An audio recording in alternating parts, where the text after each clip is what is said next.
Visayas, Mindanao at buong mundo. Ngayon ay Lunes, November 13, 2023. Ako si Barbie Mulak at ito ang Balitang A to Z. At last! Pinakahihintay ko sa buhay ko for more than 6 years. Ito na. Maraming salamat. Matapos ang halos 7 taon na pagkakakulong, dating Senator Leila De Lima pansamantalang nakalaya na. Wala namang exemption eh. Yung para kay Juan at para kay Eddie, pare-pareho lang ang batas dyan. Mas mabigat na multa para sa mga pasaway na dumaraan pa rin sa EDSA bus lane, nagsimula na mga pulis at MMDA staff kasama sa nasampulan. May napili na. Rafael Consing, itinalaga ang President at CEO ng Maharlika Investment Corporation. At sa ating balitang showbiz, P-pop group SB19, totoo nga bang nagpalit ng pangalan? Magandang gabi. Pambungad sa ating newscast. Maagang pamasko para sa dating Opposition Senator Leila De Lima. Matapos kasi ang halos 7 taon na pagkakakulong, muling nakalaya si De Lima dahil pinayagang makapagpiyansa kaugnay sa kaso nito sa droga. May balitang A to Z si Ian Maghanoy.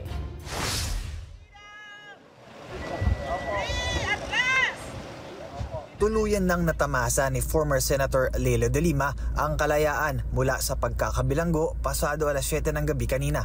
Ito ay matapos payagan ng Muntinlupa City Regional Trial Court ang 300,000 pesos na piyansa na De Lima para sa di umano'y kinasangkutan niyang kalakaran ng ilegal na droga sa Bureau of Corrections sa Muntinlupa City noong siya ay nagsisilbi pang kalihim ng Department of Justice noong nagdaang Aquino III administration.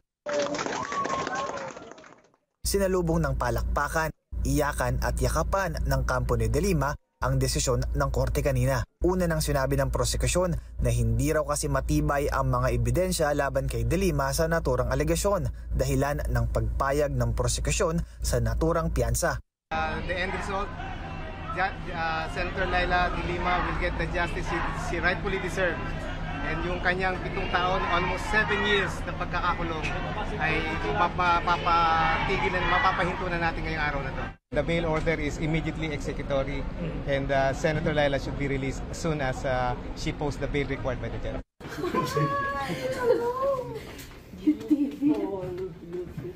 Naging emosyonal naman ang muling pagkikita ni De Lima at kapwa opposition senator na si Risa Hontiveros sa paglaya nito. Ayon kay Hontiveros, vindication ito para kay De Lima na anya ay sumalo sa pinakamalaking dagok bilang kritiko ng Duterte administration. Samantala, binigyang diin naman ni De Lima na ang kanyang kalayaan mula sa pagkakabilanggo ay ang pinakamagandang regalong natanggap niya ngayong Christmas season dahil muli na niyang makakasama ang kanyang mga kaanak sa Bicol. Kasi may mga milestones sa family na mga na-miss ko. Like for example, when my son Vincent passed the bar exams and I was not allowed to attend his graduation. Masakit para sa akin yan. And then it's always painful to me that I'm not with my mom.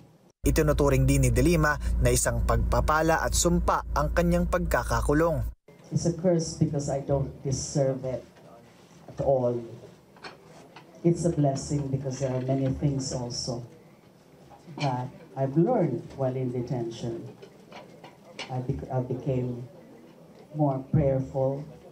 I became closer to the Lord because, you know, I got so much time to pray, to read the Bible, to reflect. Gayunpaman, ipagpapatuloy umano ni De Lima ang kanyang layunin bilang miyembro ng oposisyon. Gayon din ang muling pagbubuo ng kanyang sarili matapos ang hinarap na sentensya sa piitan. Masakit din sa akin not being able to say goodbye yung mga nawala na dito. And I'm of course updated with the news because meron naman akong newspapers and my staff would send me printed copies of news articles. Una nang sinabi ni De Lima na dapat umunong managot ang mga dapat managot sa likod ng kanyang pagkakapiit. Now that I'm free, I'm going to work hard to redeem my name, and vindication, complete vindication is the key. Para sa Balitang A to Z, Ian Maghanoy. Samantala, inulan ng pagbati ang dating Opposition Senator Leila de Lima matapos payagan itong makapagpiyansa at makalaya mahigit 6 na taon matapos itong ikulong sa mga kasong may kaugnayan sa droga. Ang US at Canada Embassy kinatuwa ang pagpayag ng korte na makalaya ito habang tiniyak na susundan ang kaso hanggang sa inaasahang konklusyon nito. Si former Vice President Leni Robredo naman sinabing matagal nang hinihintay ang araw na ito na anya ay patunay na walang basehan ng mga paratang sa dating senadora. Habang si Archbishop Socrates Villegas naman napaluha raw sa update na ito. Paalala pa nito, huwag bibitiw dahil hindi natutulog ang Diyos.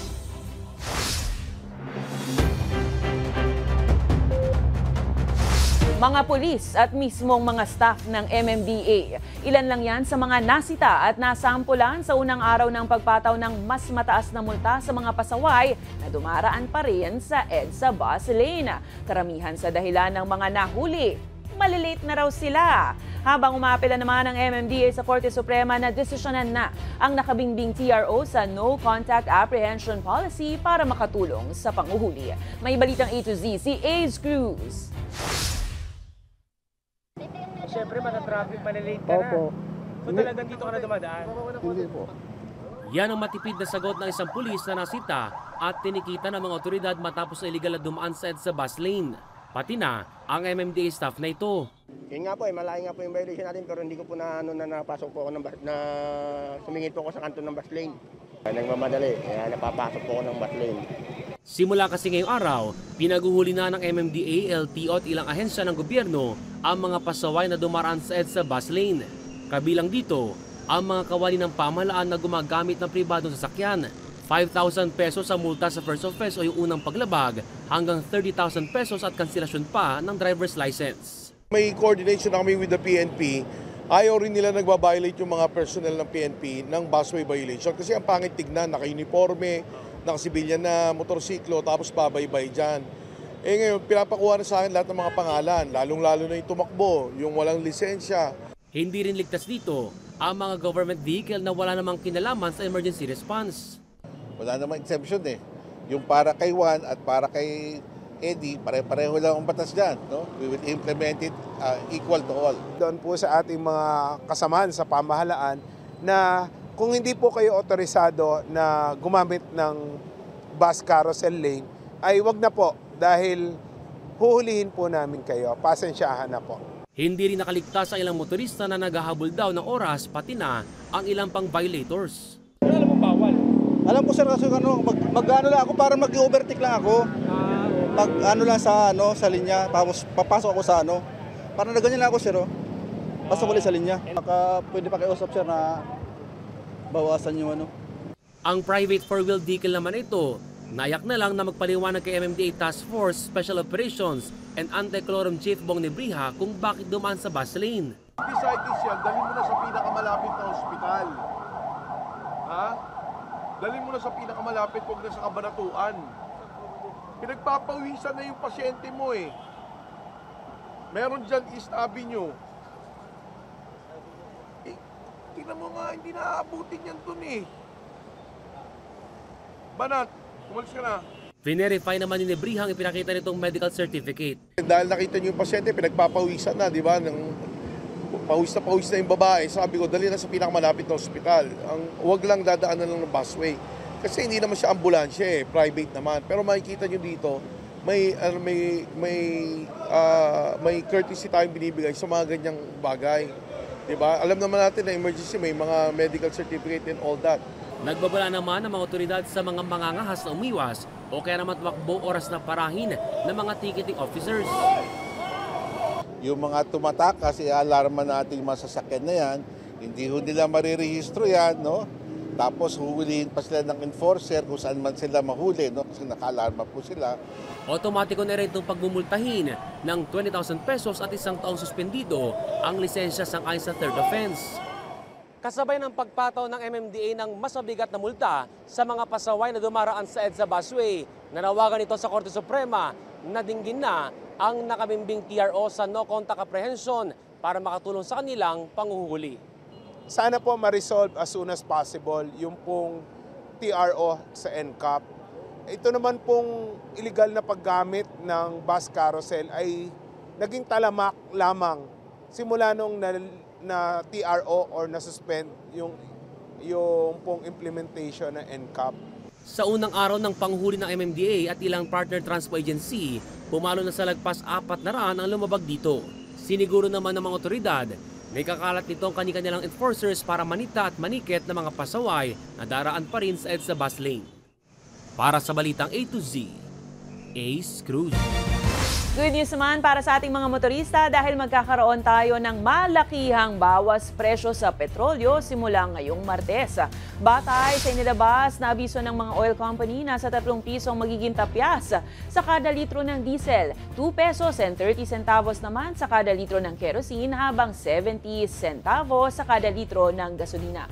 Ayon sa Energy Department, dahilan ng bawas presyo ay ang hindi natuloy na pagpapalawig ng bawas produksyon ng Russia at Saudi Arabia sa Disyembre at ang nabawasang demand sa China at Amerika.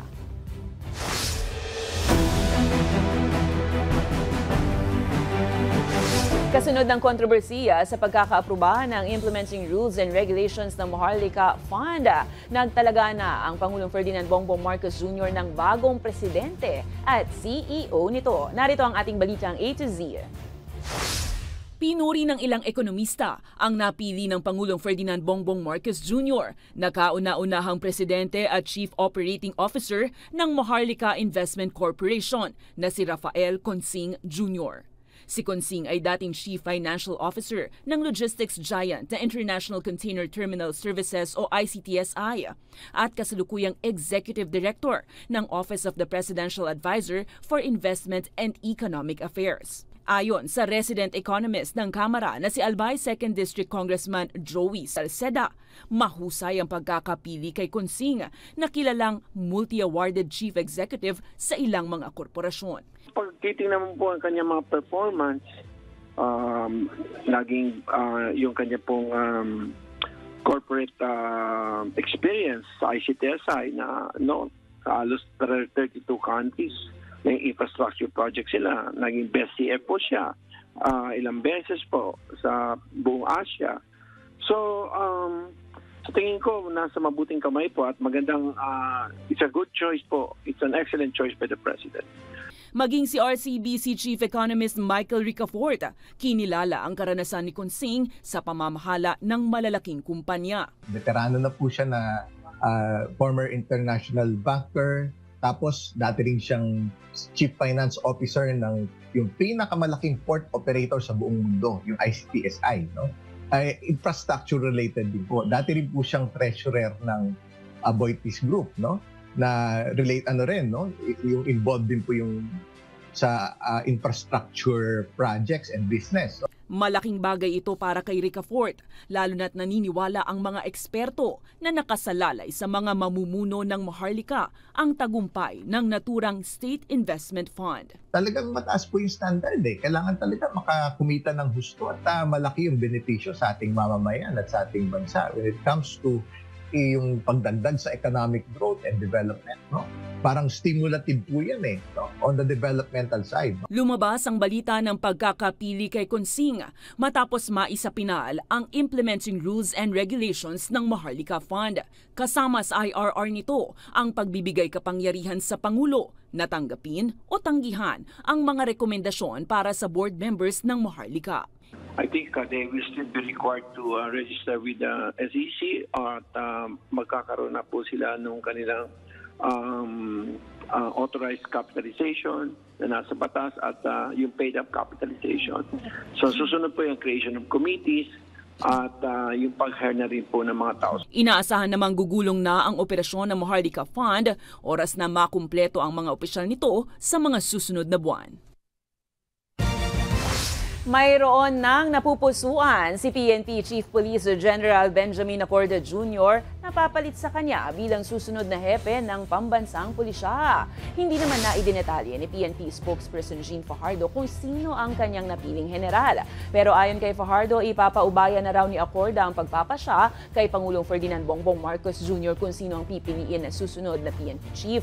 Nakatakdang humalili kay Acorda sina PNP Deputy Chief for Operations Lieutenant General Michael John Dubria, PNP Chief of the Directorial Staff Major General Emmanuel Perata at Police Lieutenant General Rodel Sermonia. Habang kandidato rin sa posisyon sina CIDG Director Major General Romeo Karamat Jr., Director of the Directorate for Police Community Relations Major General Edgar Alan Okubo, Director para sa Directorate for Information and Communications Technology Management Major General Bernard Banac at sa Controllership Director Brigadier General Romel Francisco Marbil, gayon din si NCRPO Chief Brigadier General Jose Melencio Nartates Jr.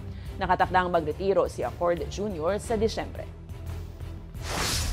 Ating Pangulo po ang siya pong may poder para mamili po ng susunod na Chief PNP.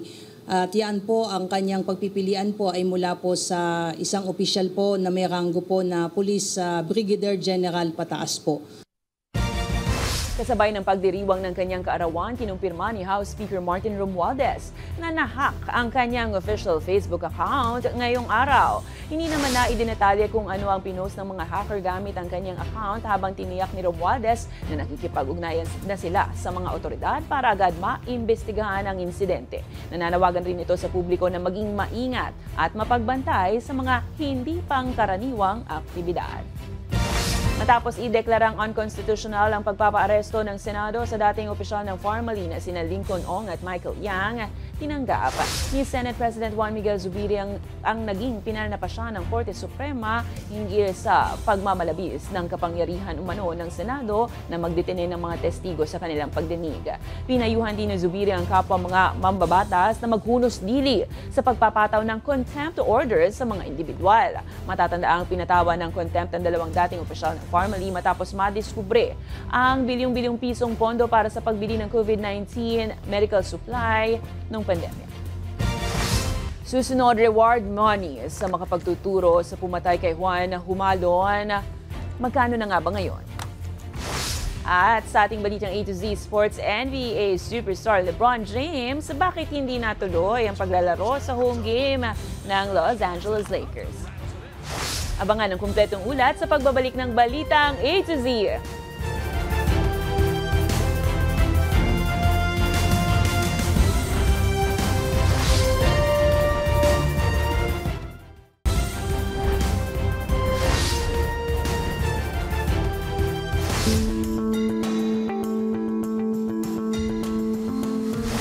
Lumobo na sa mahigit 3 milyong piso ang reward money na alok para sa ikalulutas ng kaso ng broadcaster na si Juan Humalon. Ang detalye sa balitang A to Z ni Kim Salinas.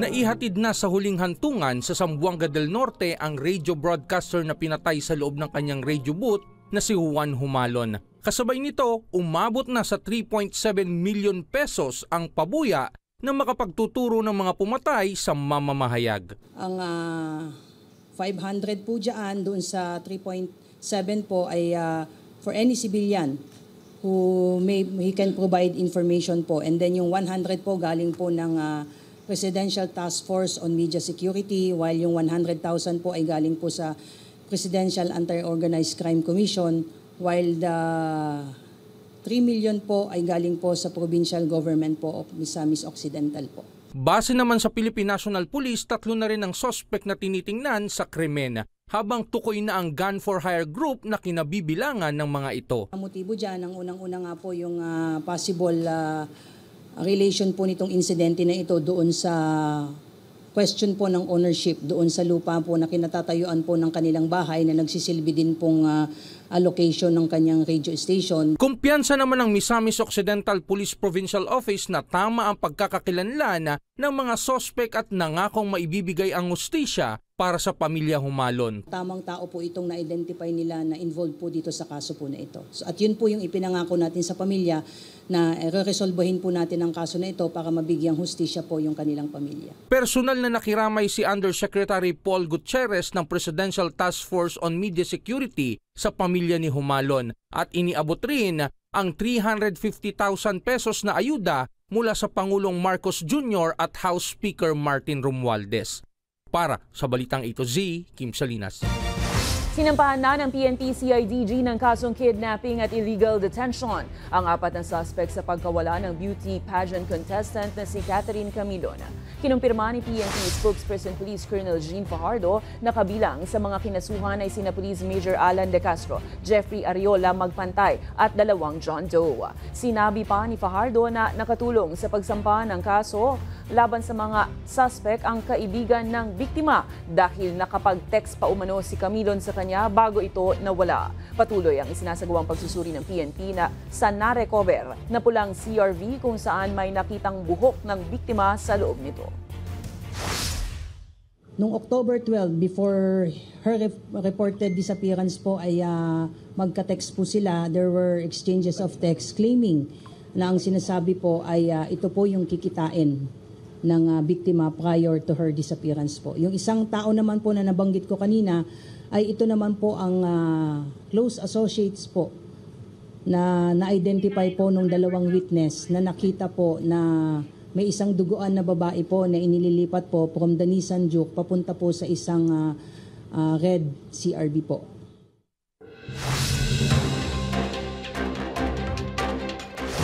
Nagpaalala ang Department of Labor and Employment sa mga employer sa pribadong sektor na ilabas po sa tamang oras ang 13th month pay. Ayon sa DOLE, dapat maipamahagi na sa mga empleyado ang kanilang 13th month pay nang hindi lalagpas sa December 24. Samantala, binuksan na ang Giant Christmas Tree Fundraising Project sa House of Representatives para sa taunang gift-giving program para sa mga non-organic staff sa Kamara. Pinangunahan ito ni First Lady Luis Araneta Marcos.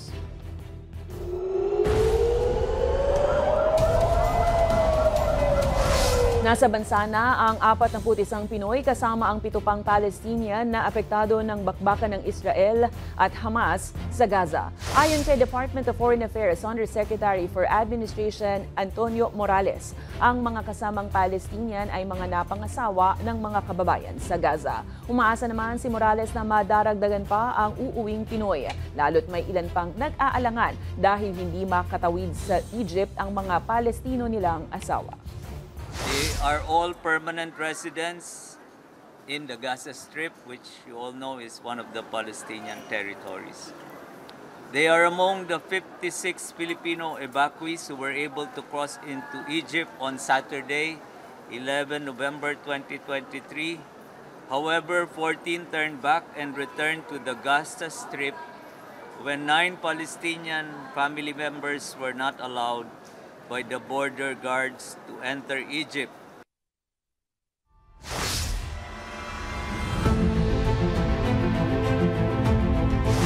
Tila mas nagiging agresibo ang China sa mga hakbang nito sa West Philippine Sea. Kasunod yan ang huling enkwentro ng Chinese Coast Guard at Philippine vessel na nooy nasa resupply mission sa BRP Sierra Madre.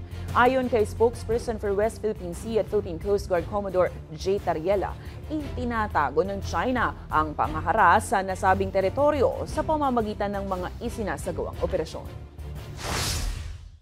Why we are embedding journalists and our media friends is for them to tell the right story. On the part of the Chinese, I don't want to glorify their own version of video clip because I know for a fact what really happened, and we have more factual narrative, and it's supported by those media who boarded our Philippine Coast Guard vessels.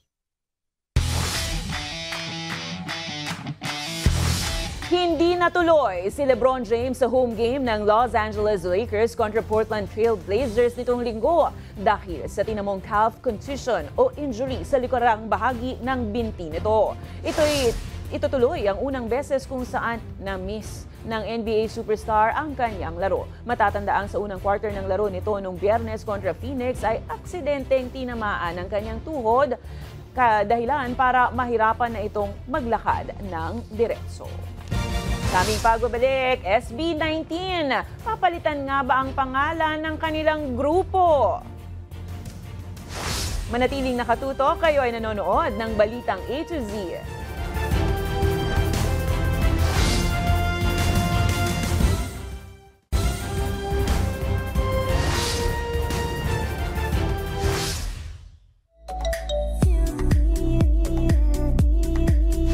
Award-winning actress na si Catherine Bernardo may mainit na sorpresa sa shoot ng isang magazine. At P-pop group na SB19, totoo nga bang nagpalit na ng pangalan? Alamin yan sa Balitang A to Z Showbiz ni Lane Garcia. Fierce, sexy, and classy. Yan ang pasabog ng box office queen na si Catherine Bernardo para sa kanyang ika-20 years sa showbiz. Hot topic ngayon sa social media ang pagiging cover girl ni Catherine para sa November 2023 issue ng Preview magazine. Suot ang red-shaped bra at black and white pants with her pixie hairstyle, tiyak mapapa good girl gone bad ka sa palabang aura ni Catherine. Kabakailan nga lang ay pinainit rin ni Catherine ang social media matapos mag-post ng kanyang sexy bikini habang nakatayo sa waterfalls. Magtutuloy-tuloy na kaya ang pagpapasexy ng aktres sa kanyang mga new projects after ng successful movie nila ni Dolly De Leon na A Very Good Girl? Abangan!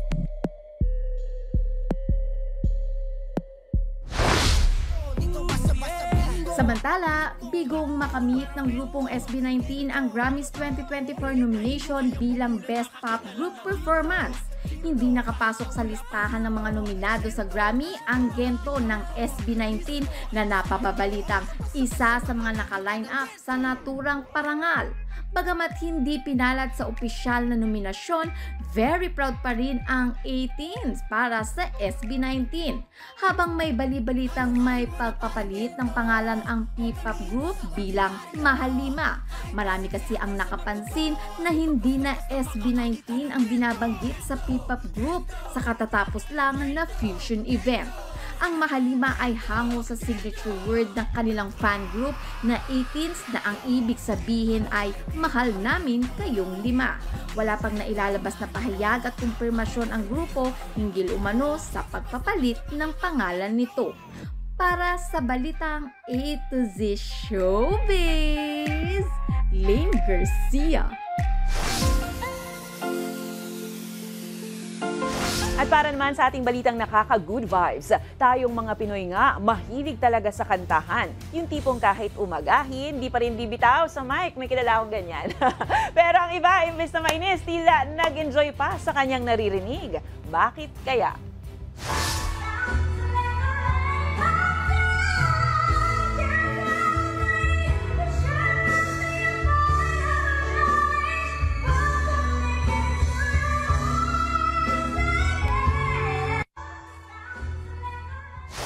Sabayan nyo na lang hanggang sa panaginip. Kung kayo ay may kwentong kakaiba, mga kwento ng pag-ibig o storya na inspirasyon at pag-asa, maaari nyo itong ibahagi. Sumali sa ating Facebook group na Balitang A to Z, panoorin na replay ng ating programa at sundan ang ating social media pages. Hanapin ang Balitang A to Z. Ang ating pabaong quote of the night ay mula sa 1991 Nobel Peace Prize laureate na si Aung San Suu Kyi. Ayon sa kanya, masusukat ang sistema ng hustisya base sa proteksyong maibibigay nito sa mga mahihina. At yan ang mga balita at impormasyon, mga kwentong may dalang inspirasyon na tinutukan ng Balitang A to Z. Ako si Barbie Mulak. Maging maalam, makialam. Magandang gabi sa iyo, Pilipinas!